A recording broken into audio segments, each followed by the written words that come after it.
জয়গুরু। পরমদয়াল শ্রী ঠাকুরের শ্রীচরণে জানাই ভূমিষ্ঠ প্রণাম। আপনাদের প্রতি প্রত্যেককে জানাই রানন্দিত জয়গুরু। আজ ইষ্ট প্রসঙ্গে আলোচনা করব। আপনারা সকলেই জানেন যে আমাদের সামনে একটা খুব বড় ব্রত আছে, সেটা হচ্ছে জন্মাষ্টমী। ভগবান শ্রীকৃষ্ণের জন্মদিনকে জন্মাষ্টমী বলা হয়। জন্মাষ্টমীতে আমরা প্রত্যেকেই ঠাকুরের সেবা করি এবং আমরা উপবাস থেকে ভগবানের পুজো দিই। কেন দিই? আমাদের উদ্দেশ্য একটাই, ভগবানের পুজো করব, ভগবানকে পুজো করে সন্তুষ্ট করব। প্রত্যেকেই কালকে করব জন্মাষ্টমী।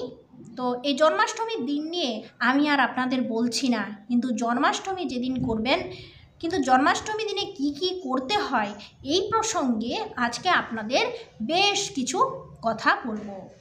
ভাদ্র মাস ভালো মাস নয়, বিভিন্ন কথা বলে থাকি। তো একবার ভেবে দেখুন তো, এই ভাদ্র মাসেই এই বিভিন্ন রকমের পবিত্র দিনগুলি আসে।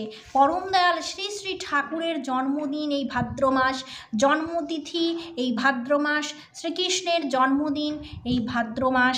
আবার এই ভাদ্র মাসকে আমরা অশুভও বলে থাকি। অনেকে বলে ভাদ্র মাস অশুভ মাস, এই বেশি আয় হয় না, ব্যয় বেশি হয়, বিপদ বেশি হয়। তাই ভাদ্র মাসের উপর কিছু কুসংস্কার কথা আমরা শুনে থাকি, বুঝে থাকি, কিন্তু এগুলো মাথা থেকে বের করে দিতে হবে। আমার কর্মটাই সব। জন্মাষ্টমী হলো ভগবান শ্রীকৃষ্ণের শুভ জন্মতিথি। ভাদ্র মাসের কৃষ্ণপক্ষের অষ্টমী তিথিতে রোহিণী নক্ষত্র যোগে কৃষ্ণ মথুরায় কংসের কারাগারের মাতা দেবকীর অষ্টম সন্তান রূপে জন্মগ্রহণ করেন। তার এই জন্মদিনটিকে জন্মাষ্টমী বলা হয়। এই জন্মাষ্টমীর অনেক নাম আছে। কৃষ্ণাষ্টমী, গোকুলাষ্টমী, শ্রীকৃষ্ণ জয়ন্তী নামেও প্রচলিত আছে। এই দিন ভক্তগণ শ্রীকৃষ্ণের প্রতি ভালোবাসা ব্যক্ত করার জন্য অভুক্ত থাকে, ধর্মীয় গান গায়, উপবাস পালন করে।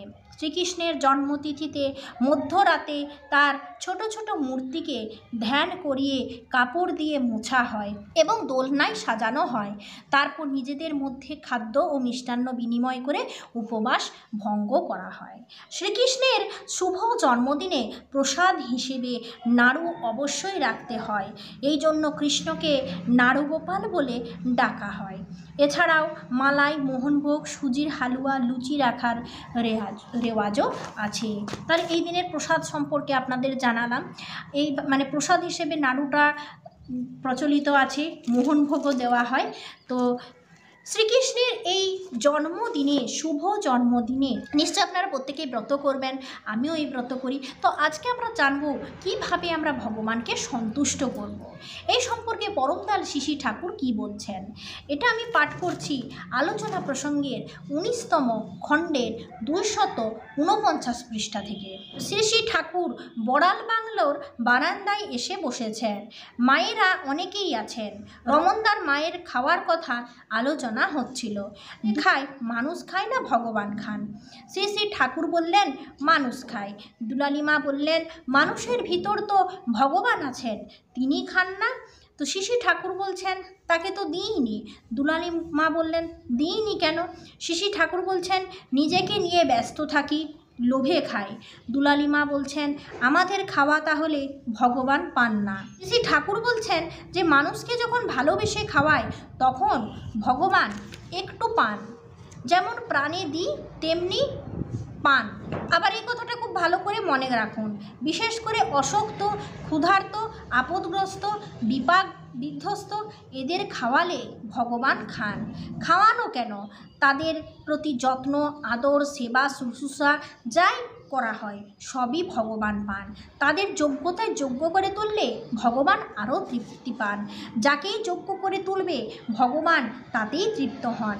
এরকমভাবে শ্রী ঠাকুর বললেন। আমরা পুজো করি ভগবানকে সন্তুষ্ট করবার চেষ্টা করে থাকি। আমার পুজোতে যেন আমার ভগবান সন্তুষ্ট হন, এই কথাটাই আমি বলতে থাকি। কিন্তু একবার একটা কথা ভেবে দেখুন, আমি যদি মন থেকে কাউকে খাওয়াই, যে ক্ষুধার্ত আমি যদি তাকে খাওয়াই, আমি যদি তার সেবা করি, যে আপদগ্রস্ত আমি যদি তাকে সাহায্য করি, আমি তার পাশে দাঁড়াই, তাহলে ভগবান পান। কিভাবে ভগবানের সেবা করব, কিভাবে ভগবানকে খাওয়াবো, এই পদ্ধতিটাই আমরা জানি না। আমরা উপবাস থেকে ভগবানের চরণে শুধু ফুল দিলে হয় না, যেটা করণীয় সেটা করতে হয়। আমাদের জানতে হয় যে ভগবান কিসে সন্তুষ্ট হন। এই ভগবানই কিন্তু আমাদের সব কিছু দিয়ে রেখেছেন। আমি জানি আমার কর্মটাই সব, কিন্তু ভগবান এসেছেন এই ধরাতে, ভগবানও নিজের কর্মই করেছেন, তাকেও অনেক কিছু সহ্য করতে হয়েছে।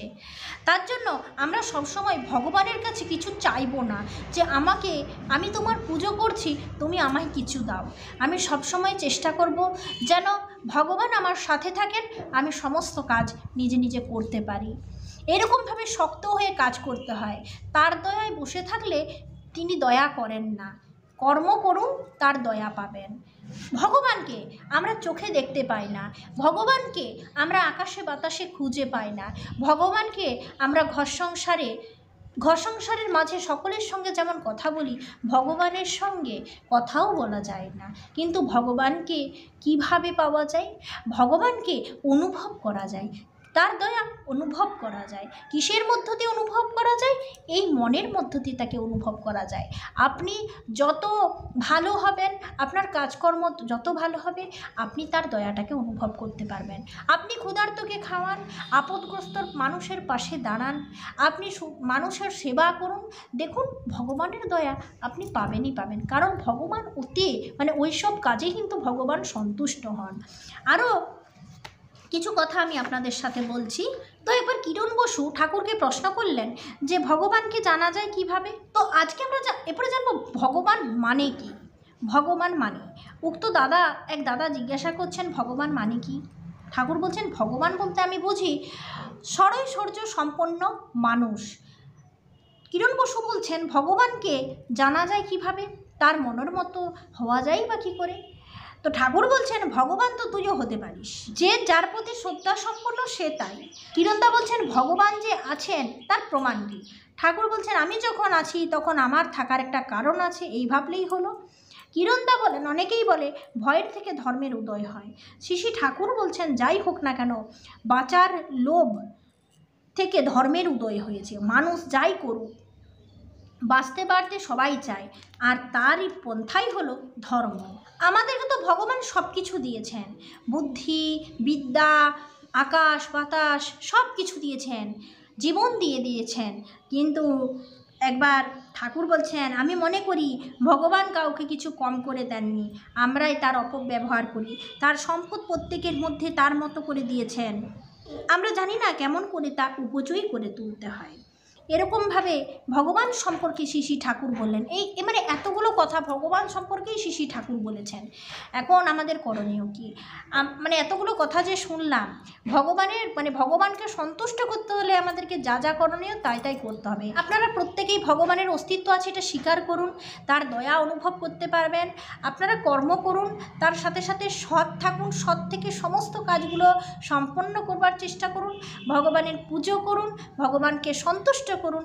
যেভাবে শ্রী ঠাকুর যে কাজগুলো করতে বললেন সেই কাজগুলো করে ভগবানকে সন্তুষ্ট করুন।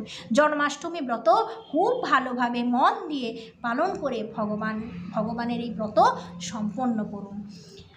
কালকে আসবো মহামন্ত্র নিয়ে, যে মন্ত্রটা জন্মাষ্টমী দিনে আপনারা পাঠ করবেন, সেই মহামন্ত্র, বেঁচে থাকার মন্ত্র, শক্তি পাবার মন্ত্র, শ্রীকৃষ্ণ ভগবানের সেই মন্ত্র আমরা উচ্চারণ করব জন্মাষ্টমী দিনে। ভালো থাকুন, সুস্থ থাকুন। আজ এই পর্যন্ত। জয় গুরু।